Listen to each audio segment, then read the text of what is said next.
नमस्कार। आज हम एक बहुत ही इंटरेस्टिंग सफर पर निकलने वाले हैं अकाउंटिंग की दुनिया में।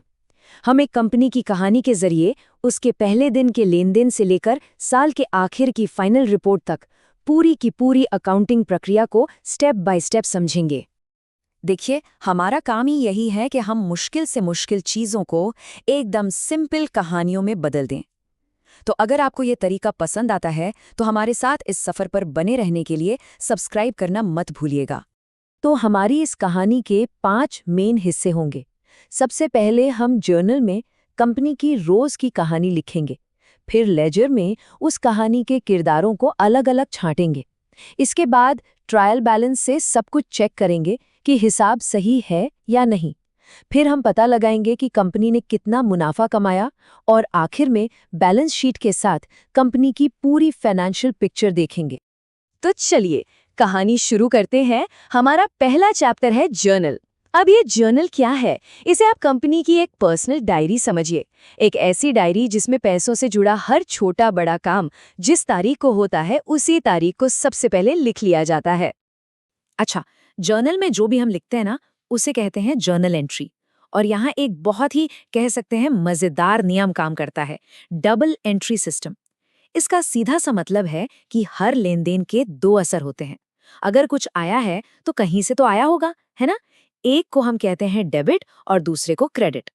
तो चलिए मिलते हैं हमारी कंपनी रिलायबल पेन लिमिटेड से। 1 अप्रैल को इसकी मालिक पूजा ने बिजनेस में 5 लाख रुपए कैश लगाए। अब जरा सोचिए, कंपनी के पास क्या आया? कैश आया, है ना? तो कंपनी का कैश बढ़ गया, इसे हम कहेंगे डेबिट। और ये पैसा दिया किसने? मालिक ने। तो मालिक की जो पूंजी है यानी कैपिटल, वो भी बढ़ गई, इसे हम कहेंगे क्रेडिट। और बस ये कहानी ऐसे ही आगे बढ़ती है। चाहे बैंक में पैसे जमा कराए हों, पेन बनाने के लिए माल खरीदा हो, स्टाफ को सैलरी दी हो या किसी को उधार पर पेन बेचे हों, हर एक चीज के लिए जर्नल में एक नई एंट्री होती जाएगी।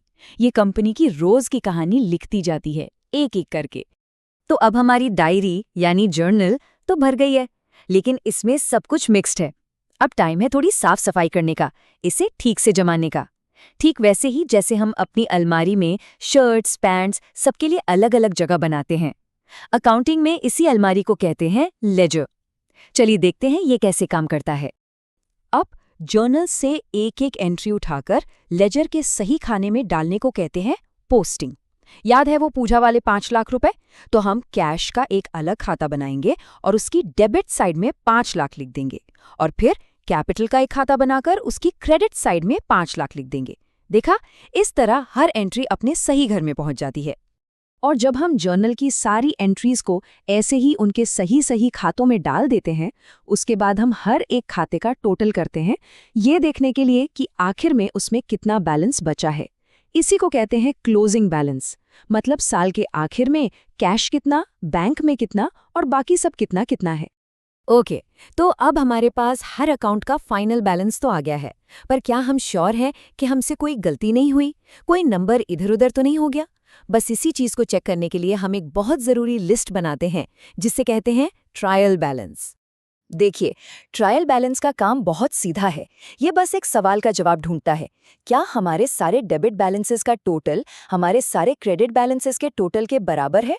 अगर जवाब हाँ है तो समझो अपनी गाड़ी पटरी पर है। और ये देखिए रिलायबल पेन का ट्रायल बैलेंस। डेबिट साइड का टोटल 6,80,000 और क्रेडिट साइड का वो भी सेम 6,80,000। परफेक्ट, दोनों बराबर हैं।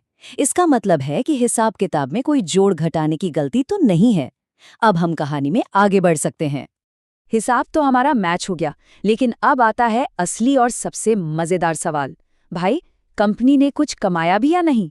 प्रॉफिट हुआ या लॉस? चलिए अब यही पता लगाते हैं। लेकिन ठहरिए जरा, प्रॉफिट का सही सही पता लगाने से पहले एक छोटी सी पर बहुत जरूरी जानकारी है जो ट्रायल बैलेंस में नहीं होती। एक ऐसा पजल का टुकड़ा है जिसके बिना हमारी प्रॉफिट की पूरी तस्वीर अधूरी रह जाएगी। और वो गुमशुदा टुकड़ा है क्लोजिंग स्टॉक। इसका मतलब बहुत सिंपल है, ये वो माल है जो हमने खरीदा तो था पर साल के आखिर तक बेच नहीं पाए। अब सोचिए, क्योंकि ये बिका ही नहीं तो हम इसे इस साल का खर्चा कैसे मान ले? ये तो हमारी संपत्ति है, हमारा एसेट है जो अगले साल बिकेगा। तो रिलायबल पेन ने 20,000 पेन खरीदे थे और उनमें से 15,000 बेच दिए, तो कितने बचे? 5,000 पेन। एक पेन की लागत थी 4 रुपये, तो 5,000 पेन की लागत हुई 20,000 रुपये। यही हमारा क्लोजिंग स्टॉक। अब इस क्लोजिंग स्टॉक की जानकारी के साथ हम असली प्रॉफिट निकाल सकते हैं। इसके लिए हम बनाते हैं trading and profit and loss account. देखिए, इसके 2 हिस्से होते हैं। पहले हिस्से में हम कुल बिक्री यानी सेल्स में से माल को खरीदने का सीधा खर्चा घटाते हैं। इससे हमें मिलता है ग्रॉस प्रॉफिट, मतलब मोटा मोटा मुनाफा, जो यहाँ है 84,000 रुपये। पर रुकिए, ये असली प्रॉफिट नहीं है। अब हम इस ग्रॉस प्रॉफिट में से ऑफिस के दूसरे खर्चे जैसे सैलरी, मार्केटिंग का खर्चा, ये सब घटाते हैं और तब जाकर हमें मिलता है नेट प्रॉफिट, मतलब सब कुछ देने के बाद जो पैसा बचा। और ये रहा वो नंबर जिसका हम सबको इंतजार था। रिलायबल पेन लिमिटेड का नेट प्रॉफिट है 70,000 रुपये। सारे खर्चे निकालने के बाद ये है कंपनी की असली कमाई। तो प्रॉफिट तो हमें पता चल गया, लेकिन अब वक्त है पूरी पिक्चर देखने का। और इसके लिए हम आते हैं अकाउंटिंग साइकिल के आखिरी पड़ाव पर, जो सबसे जरूरी भी है, बैलेंस शीट। इसे आप कंपनी का फाइनल रिपोर्ट कार्ड समझ सकते हैं। एक ही पेज पर यह बता देता है कि साल के आखिर में कंपनी की आर्थिक सेहत कैसी है। बैलेंस शीट का एक ही सुनहरा नियम है, एसेट्स बराबर होती हैं लायबिलिटीज प्लस इक्विटी के। मतलब कंपनी के पास जो कुछ भी है एसेट्स, वो या तो बाहर वालों का कर्जा है लायबिलिटीज, या फिर मालिक का अपना पैसा इक्विटी। दोनों साइड हमेशा बराबर होती हैं। और ये रही रिलायबल पेन की फाइनल बैलेंस शीट। जरा ध्यान से देखिए, जो 70,000 रुपए का नेट प्रॉफिट हमने कमाया था, वो सीधे मालिक की पूंजी यानी कैपिटल में जुड़ गया है। और सबसे कमाल की बात, एसेट साइड का टोटल और लायबिलिटीज प्लस इक्विटी साइड का टोटल दोनों बिल्कुल बराबर हैं, 6 लाख रुपए। बस इसी को कहते हैं बैलेंस शीट का टैली होना। और ये इस बात का सबूत है कि हमारा पूरा अकाउंटिंग का सफर बिल्कुल सही और कामयाब रहा। तो जर्नल की पहली एंट्री से लेकर इस टैली हुई बैलेंस शीट तक हमने कंपनी की पूरी फाइनेंशियल कहानी को नंबरों में लिख दिया। लेकिन अब जब सारे हिसाब किताब बराबर हो गए हैं, तो असली सवाल ये है कि ये नंबर कंपनी के पहले साल के बारे में आखिर क्या कहानी सुनाते हैं और आने वाले कल के लिए क्या इशारा करते हैं।